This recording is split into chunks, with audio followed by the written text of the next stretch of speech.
Olá meninas, boa noite, tudo bem com vocês? Espero que esteja tudo bem. Bom, vamos para a nossa próxima disciplina, Educação e Infância e Educação.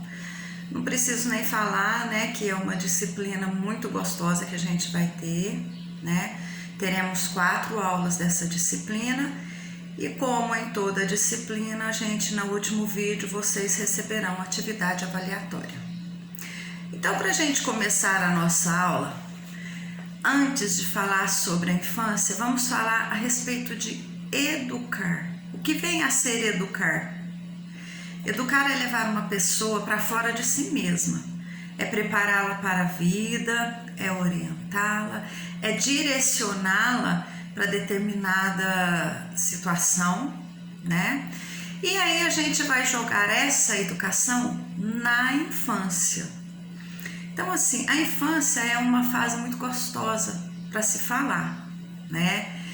E quando se fala em educação em infância, educação na infância, é preciso dizer que a gente vai acompanhar a criança em suas experiências, em suas descobertas, em suas curiosidades e vamos orientá-las e estimulá-las para que elas busquem suas novas conquistas, né?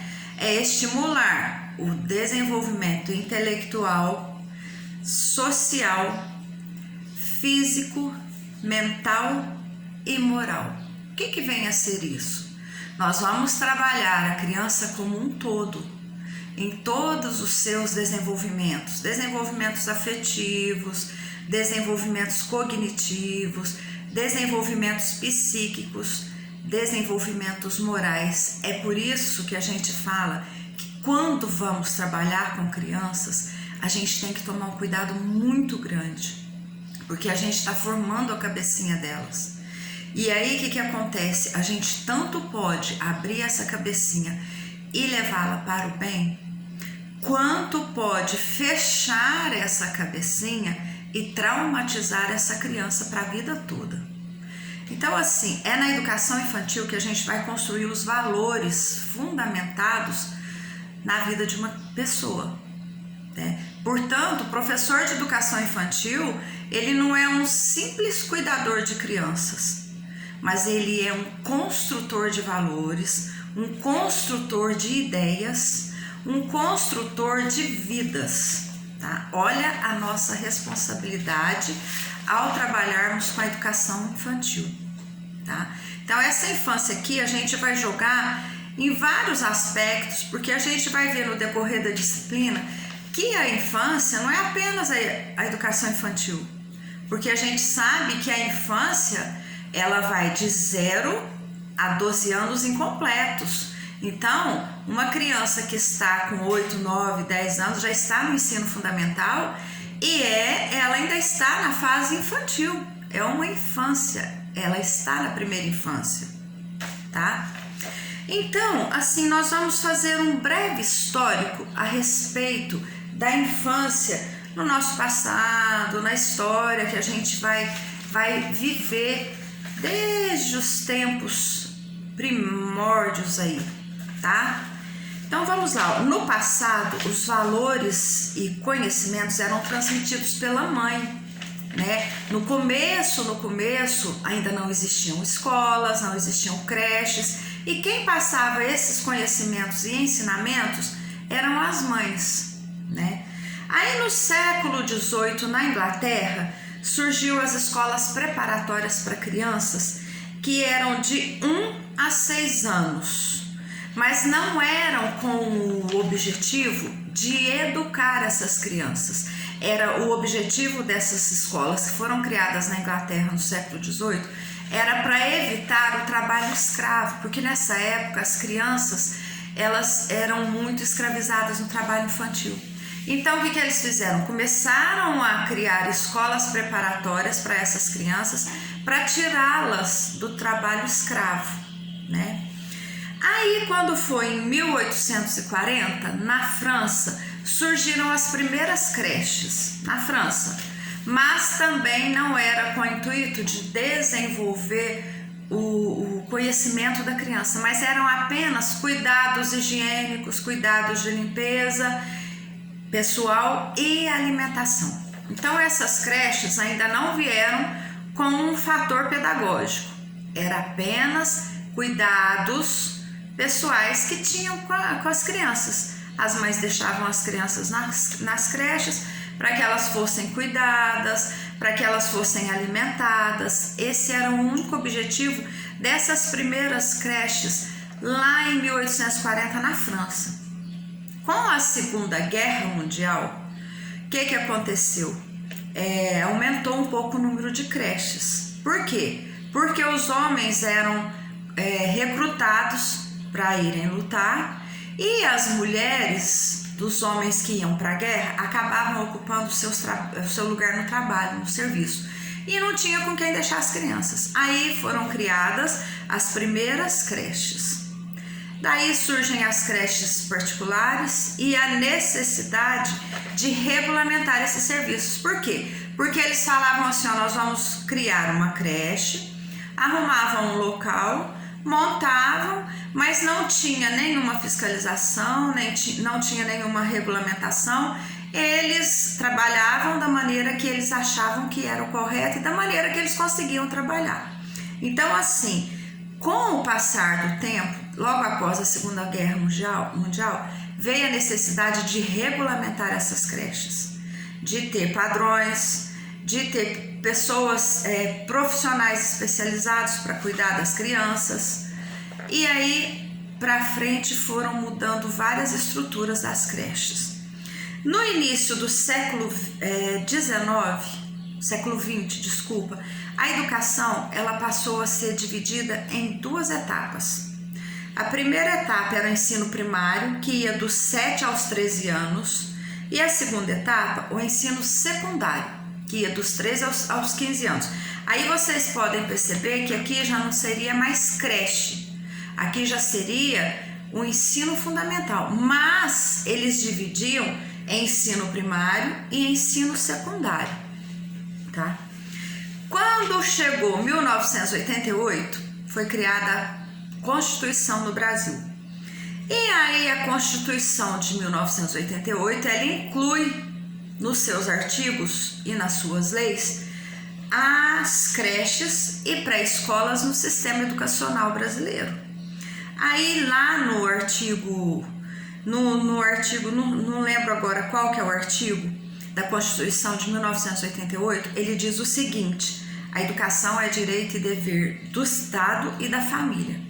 Então, assim, aqui em 1988, a Constituição brasileira, ela criou uma lei que era obrigação do Estado fornecer a educação para essas crianças juntamente com suas famílias, tá? Então, assim, a família estava sempre apoiando e sempre acompanhando junto essa educação.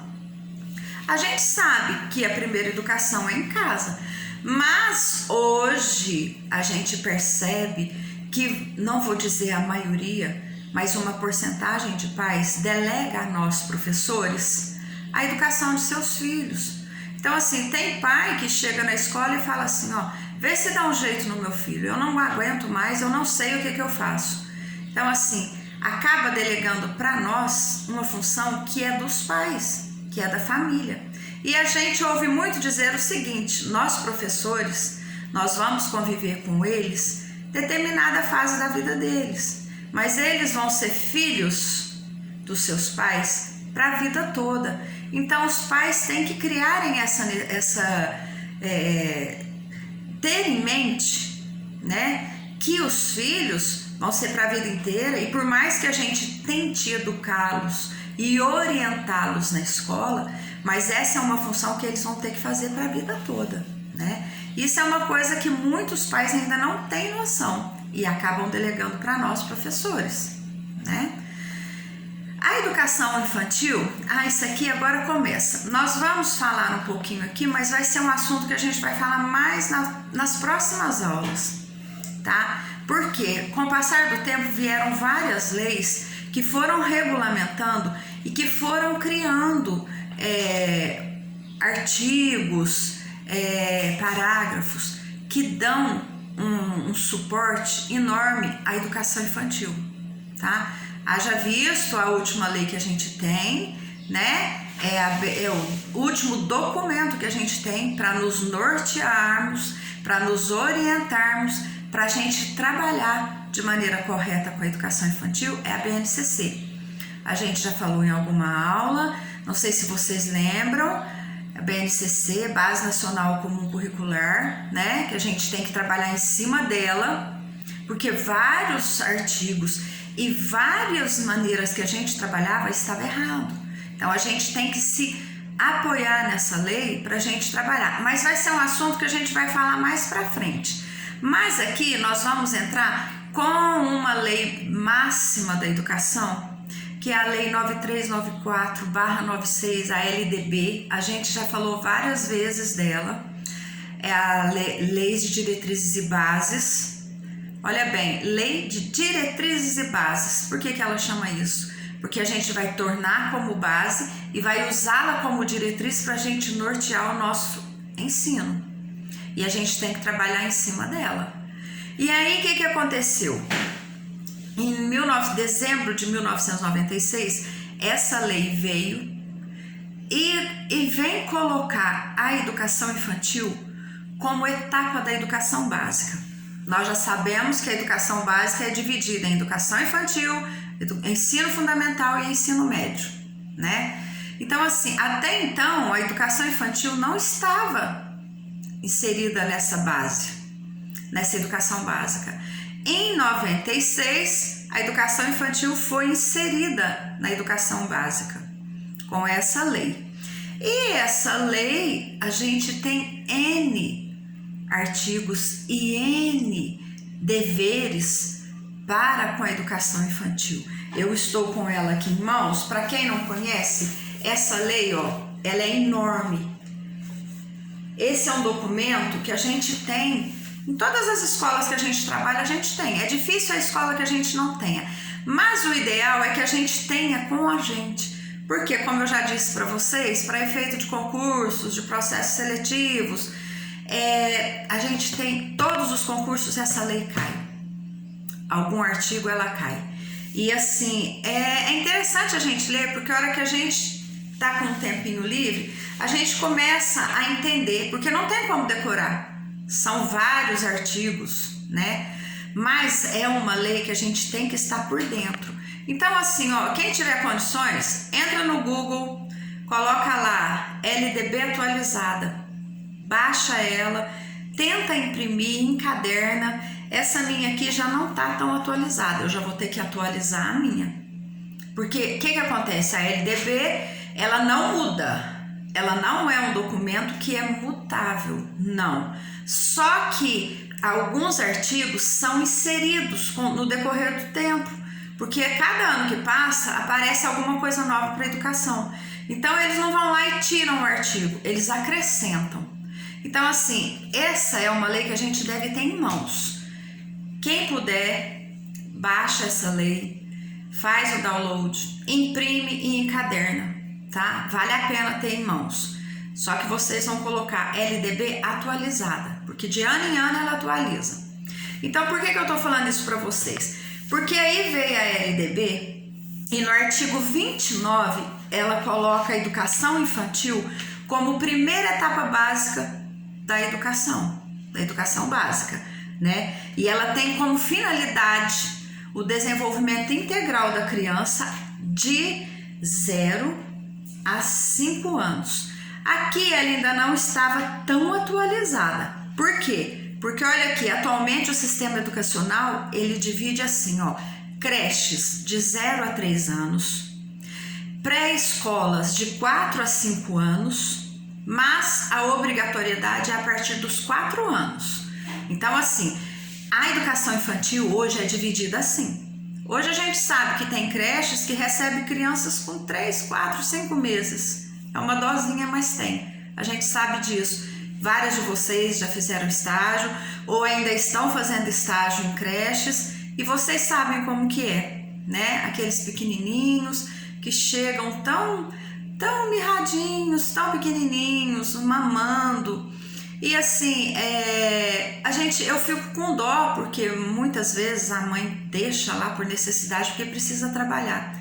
E eu digo o seguinte, a gente que trabalha com educação infantil, a gente percebe o desenvolvimento da criança muito mais do que os pais, porque a maioria dessas crianças, elas ficam em período integral na creche. E assim, a gente vê elas falar as primeiras palavrinhas, a gente que vê elas andarem primeiro. A maioria das vezes somos nós professores que desfraldamos essas crianças, que desmamamos. Então assim, é um período muito gostoso de trabalhar, mas eu tenho pena dos pais, porque a maioria dos pais que deixam os filhos na creche é por necessidade. A gente sabe que tem aqueles que deixam, que não trabalham, né? Mas a maioria a gente sabe que é por necessidade. Então assim, essa é a divisão da educação, do sistema educacional com respeito à educação infantil, de 0 a 3 anos nas creches e de 4 a 5 anos na pré-escola. Mas, obrigatoriamente hoje, o início do sistema do ensino educacional para criança é a partir dos 4 anos, né? A gente sabe que se os pais não matricularem seus filhos a partir dos 4 anos, corre o risco de... a gente sabe que muitas vezes fala em conselho tutelar, que o conselho tutelar vai atrás, tudo, mas é melhor a escola primeiro entrar em acordo com os pais, né? Só que muitas vezes a escola não tem essa referência, né? Então muitas vezes a escola fica aquém de saber a criança que já está na hora de ser inserida na educação infantil, mas por lei é obrigado hoje os pais matricularem as crianças a partir dos 4 anos. E aí foram passando os anos e várias mudanças foram acontecendo com relação a essas leis, né? E aí o que aconteceu? Aconteceu que logo para frente, em 1990, foi criada outra lei, outro sistema para a gente trabalhar com as crianças, que seria o ECA, né? O ECA vem falar para a gente quais são os nossos deveres na educação infantil, né? Então, assim, além do que a gente tem de lei na LDB, vem o ECA. O que é o ECA? Para a gente lembrar, Estatuto da Criança, do Adolescente e da Criança e Adolescente. ECA, Estatuto da Criança e Adolescente. É outro documento que vocês precisam ter em mãos, tá? Muitas vezes as pessoas falam assim, mas a gente não vai usar isso. Nós, professores, vamos sim, porque a gente tem que trabalhar em cima da lei. Até porque tem casos que nós, professores, corremos o risco de perder o nosso diploma se a gente for omisso, se a gente agir por omissão. Então, a gente tem que tomar cuidado e saber das nossas obrigações, né? Então, o ECA vem falar pra gente o seguinte: a educação infantil, ela começa, ela acaba falando quase que a mesma coisa que o LDB, né? Dos 0 aos 3 anos é a creche, dos 4 aos 5 anos é a pré-escola, e aí ela vem dizer dos deveres que a gente tem para com os pequenos, né? Os cuidados que a gente tem que ter com esses pequenos, que a gente tem que saber lidar e estar atento e ter determinada sensibilidade para poder captar certas situações que a criança traz de casa. Então, assim, nós que trabalhamos com creches, que trabalhamos em educação infantil, a gente tem que ter uma sensibilidade muito grande. Por quê? Muitas vezes essa criança vem de casa com algum machucado, muitas vezes ela aparece com manchas roxas, muitas vezes ela aparece com algum sinal no rostinho, nos braços, no pescoço, e aí cabe a nós, professores, descobrir o que está acontecendo, né? Porque muitas vezes essa criança sofre maus tratos em casa, muitas vezes essa criança é abusada em casa, E tudo isso vai refletir aonde? Na escola, o desenvolvimento dessa criança. Se a gente tem uma criança que chega chorosa todos os dias, se a gente tem uma criança que vem com marcas pelo corpo, se a gente tem uma criança que é arredia, que fica mais escanteada, que não gosta de socializar, que qualquer coisa que a gente fale para orientar, não é nem zangando ou chamando atenção, mas para orientar, ela já chora, a gente tem que ligar a nossa anteninha e falar, opa, tem alguma coisa errada aí. Porque às vezes somos nós, professores, que vamos detectar alguma coisa errada que está acontecendo na vida dessa criança. E tudo isso está dentro do ECA, dentro do Estatuto da Criança e do Adolescente. Então, assim, muitas vezes acontece de professores perceberem e não tomarem nenhuma atitude. Nós, como professores, nós não podemos fazer nada. O que a gente vai fazer? Percebemos que tem alguma coisa desse tipo acontecendo, leva para a coordenação. A coordenação vai tomar as atitudes necessárias e devidas para levar o caso adiante, tá? Aí muitas vezes é acionado o conselho tutelar, aí tem que investigar direitinho o que está acontecendo, tá? Porque se nós professores percebermos alguma coisa desse tipo acontecendo com nossas crianças e nós nos mantivermos omissos e for comprovado que estava acontecendo alguma coisa e as pessoas que trabalham conosco ao nosso redor perceberem que a gente sabia e não tomou nenhuma atitude, nós corremos o risco de perder o nosso diploma, corremos o risco de ser punidos, pagar multas, sermos afastados. Então, assim, a gente tem que parar e pensar muito bem tudo que a gente faz dentro de uma sala de aula e percebe o que acontece com nossas crianças, porque é muito sério, é muito grave. Às vezes acontecem coisas que essa criança vai ficar traumatizada para o resto da vida e muitas vezes o professor não percebe o que está acontecendo. Então, assim, o ECA veio para dar esse suporte para a educação infantil.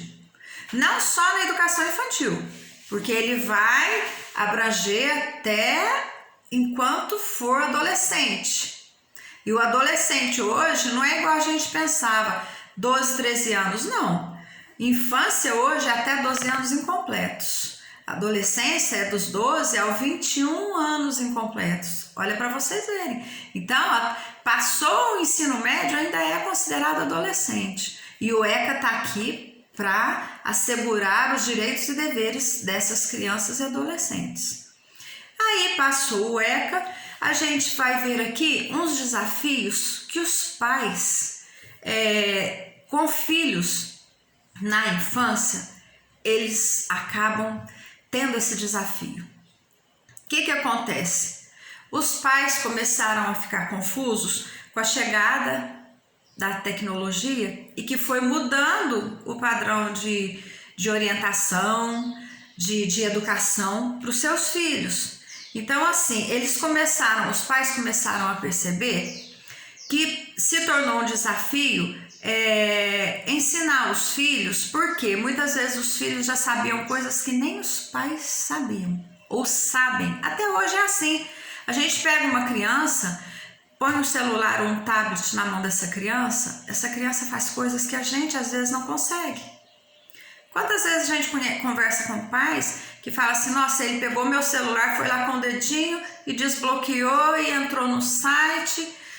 Aí a necessidade da nossa orientação e dos pais estarem atentos, né? Então esse foi um desafio que os pais começaram a ter durante a infância. Porque a infância passada, o que as crianças faziam? Brincavam, iam para a rua, né? Hoje não, hoje as crianças são o tempo todo as crianças dentro de casa, ou na televisão, ou no tablet, ou celular, ou videogame. Até muitas vezes levadas pelo próprio medo que os pais têm da violência que está lá fora, né? Então, assim, tudo isso passou a ser um desafio para os pais. E aí, o que aconteceu? O desenvolvimento socioafetivo ficou mais que prejudicado, porque as crianças pararam de conviver em sociedade, porque muitas vezes elas têm que ficar dentro de casa, e muitas vezes elas ficam dentro de casa sozinhas, quando tem irmãos, com irmãos, e quando não tem, sozinhas. Então, assim, aquela convivência que tinha com amigos, para brincar na porta de casa, para ir para um parquinho, hoje acabou um pouco. E tudo isso acabou sendo jogado para onde? Para a escola. Para a escola, que é onde é o lugar e o local que a criança vai ter a chance de conviver com outras crianças, de brincar, de se desenvolver, porque aí tem o período de recreação, tem o parquinho, né? E ali ela vai estar desenvolvendo o seu cognitivo, a sua coordenação, coisa que antigamente a gente desenvolvia em casa com a maneira que a gente brincava. E isso foi um desafio para os pais, porque muitos pais não aceitaram essas mudanças, né? E aí o que aconteceu? Os pais precisaram começar a resgatar esses valores. Porque muitas vezes, com todas essas mudanças e toda essa nova tecnologia, os pais perderam o respeito de seus filhos. Por quê? Hoje a maioria dos pais trabalham fora. E para compensar a ausência deles no dia a dia, o que eles fazem? Eles entregam na mão das crianças tudo que as crianças querem. Aí crescem aquelas crianças sem limites. E muitas vezes a gente já percebe uma certa erotização muito precoce nessas crianças. Porque ficam muito tempo sozinhas, elas acabam vendo coisas que não é para a idade delas. Então, assim, os pais passaram a ter a necessidade de resgatar esse valor de respeito e de limite. Porque se um pai não tem o respeito de seus filhos e não coloca limite nos seus filhos, eles não vão ter controle. É o que eu falo, eu converso muito com as pessoas, eu falo o seguinte, é difícil para um pai falar não, é difícil para um pai colocar limite, só que infelizmente o adulto que não teve um pai que lhe deu limite, ele vai aprender com a vida e vai aprender da forma mais difícil e mais triste possível, porque a vida coloca limite. Nós não podemos fazer tudo que a gente quer do jeito que a gente quer a vida inteira. Então lá fora é que a gente vai encontrar os limites. E esses limites deveriam ser colocados na infância, lá no comecinho da infância. Por quê? Porque é o momento que ela está formando, ela está, a gente vai criar a cabecinha dessa criança, formar os valores para essa criança na infância. E essa criança vai levar isso para a vida toda. Daí a necessidade dos pais resgatarem esse respeito e limite para os seus filhos. Desenvolvimento integral da criança. Aí as escolas, as creches vieram para trabalhar com o desenvolvimento da criança. Tá? E aí o que acontece? Primeiramente nós vamos entrar no desenvolvimento neurológico. O que vem a ser esse desenvolvimento neurológico? Ele vai trabalhar as estruturas do cérebro que estão em formação. E aí, quando a gente trabalha o cérebro de uma criança, a cabecinha de uma criança, isso vai favorecer todos os outros aspectos, porque o cérebro está interligado com todas as outras funções do nosso organismo. Então, assim, precisamos estimular essa criança com músicas, com danças, com leituras, despertar nessas crianças a curiosidade pelo novo, para que elas busquem coisas diferentes. A gente nunca deve dar pronto para a criança, mas fazer com que a criança busque conhecimentos novos, né? Porque essa fase da infância, o cérebro está a mil. É a melhor fase para a gente estar inserindo ali os conhecimentos e valores. E são valores que ela vai levar para a sua vida toda. Não é um valor que é uma coisa assim que vai ficar só agora. Não. É um valor que a gente vai levar para a vida inteira. O que a gente faz uma criança ser, ela vai levar para a vida toda dela. Então, assim, aí vem o desenvolvimento motor, que é a locomoção, a coordenação motora, Tudo isso a gente vai trabalhar com atividades de rasgar papel, de pintar, de recortar. Não tem atividade melhor para coordenação do que trabalho com tesoura, tá? Então, quando a gente tem uma criança, a gente pensa assim, mas dá uma tesoura na mão de uma criança. Eu trabalhava na educação infantil e como que eu fazia? Eu colocava elas para pintarem e de acordo com o que elas iam terminando, elas vinham na mesa e recortavam junto comigo. No começo eu dava uma tesoura de um em um, até eu perceber que eles já tinham amadurecido, que não tinha aquele risco de cortar o amigo, de cortar o cabelo do amigo, mas isso é coisa normal de acontecer, gente. Acontece até em séries de crianças maiores, de anos iniciais, acontece. Mas nós temos que ter esse cuidado e estar ali orientando a criança para que não deixe isso acontecer, para que não fuja do nosso controle. Mas tem como trabalhar a coordenação motora com tesoura desde a infância, tá? Desde a pré-escola, não vou dizer lá no comecinho dos pequenininhos, né? Até porque tem outras maneiras da gente trabalhar a coordenação. Mas uma pré-escola já tem como trabalhar a coordenação com tesoura sim, tá? Aí vem o cognitivo. O que é o cognitivo? O cognitivo é o nosso raciocínio, o nosso pensamento, é a capacidade que a gente tem de memorizar, de prestar atenção e que começa a fala, a percepção. Aí o que a gente vai fazer? Nós vamos tentar trabalhar esse cognitivo através de atividades que vão levar essas crianças a focarem, a concentrarem. Então, assim, uma sala de educação infantil, vocês já viram como que é? Ela é todinha colorida, né? Tem cartaz, tem alfabeto, tem as vogais, os números que ficam na parede, porque a primeira infância é visual. Ela vai aprender de acordo com o que ela vê. Se uma coisa é colorida e chama a sua atenção, ela vai conseguir gravar aquilo com a maior facilidade. E não vai esquecer fácil, não. Ela vai gravar e vai levar aquilo até para os outros anos, porque é uma coisa concreta, né? Trabalhar com material concreto é algo que faz com que essa criança tenha a capacidade de lembrar da vida toda que ela aprendeu lá na pré-escola. Então, assim, a gente tem que despertar a atenção dessa criança com coisas chamativas, coloridas, cartazes, músicas. Criança, essa fase de pré-escola é muito gostoso trabalhar música, porque elas têm uma capacidade enorme de guardar e elas gostam. Só que aí o que a gente faz? Nós vamos colocar uma música que a gente gosta? Não. Vamos procurar descobrir as musiquinhas que elas gostam, pedir que elas cantem, pedir que elas tragam de casa, pedir sugestão para elas, tá? A gente não tem que impor o que a gente quer ensinar para as crianças.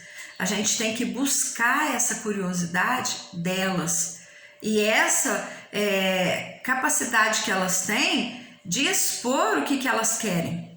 Hoje as crianças já têm vontade própria, né? Então, assim, a gente não vai conseguir ensinar alguma coisa forçando do jeito que a gente quer. A gente tem que procurar a descobrir o que essa criança gosta, tá? E assim, o último desenvolvimento, o socioafetivo, que vem a ser a autoestima, personalidade, valores éticos e morais e socialização. Esse desenvolvimento aqui, eu acho que é um dos mais importantes. Se a gente não consegue desenvolver a autoestima dessa criança, essa criança não vai ter um desenvolvimento muito legal para a vida toda. Vai ser aquela criança com complexo de inferioridade, arredia, tímida. E isso a gente vai trabalhar desde o comecinho. E nós vamos ter que perceber aquela criança que se sente melhor que a outra e desfaz da outra. Isso aí é uma coisa que já tem desde os pequenininhos. Porque o meu é melhor que o seu, o meu é mais bonito que o seu. Aonde vai afetar isso aí? Na autoestima da criança. Então, assim, trabalhar essa autoestima, fazer com que ela se sinta bem, fazer com que ela se sinta capaz, Nós nunca devemos depreciar uma atividade, tá? Tem professores que rasgam a atividade de seus alunos. Tá feio, tá mal feito, vai lá, rasga e joga no lixo. Isso é negativo para a criança. Não, por mais que não esteja bonitinho, a gente elogia, fala que tá bonitinho, mas fala que ela pode fazer melhor. Saber como elogiar, nunca depreciar, tá? E a gente vai estar desenvolvendo o socioafetivo quando a gente vai criar valores nessas crianças. Valores de humildade, valores de solidariedade, valores de saber ajudar o amigo, valor de cooperação, valor de trabalhar em equipe, né? Que tudo isso vai formar também o socioafetivo e o sociomoral. A criança vai aprender a viver em sociedade de uma forma correta. Tá bom, meninas? Então a nossa aula hoje fica por aqui. A semana que vem a gente vai falar sobre a infância, sobre o que é ser criança e vamos dando seguimento, porque é um assunto muito gostoso, né? Eu espero que vocês tenham gostado. Vou deixar um videozinho curto, só para completar a nossa aula, tá? Logo abaixo do vídeo da aula, tá bom? Uma boa noite para vocês, uma boa semana, fiquem com Deus, até a semana que vem.